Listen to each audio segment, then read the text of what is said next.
become 4 by 5 AB. இதை உள்ள இருக்கிற நம்பர் நம்ம மல்டிப்ளை பண்ணுவோம்.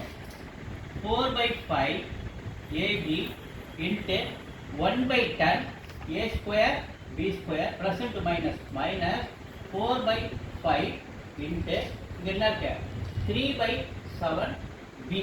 ஸோ இதை நம்ம சுருக்குவோம் பாருங்க 4 by 5 into 1 by 10.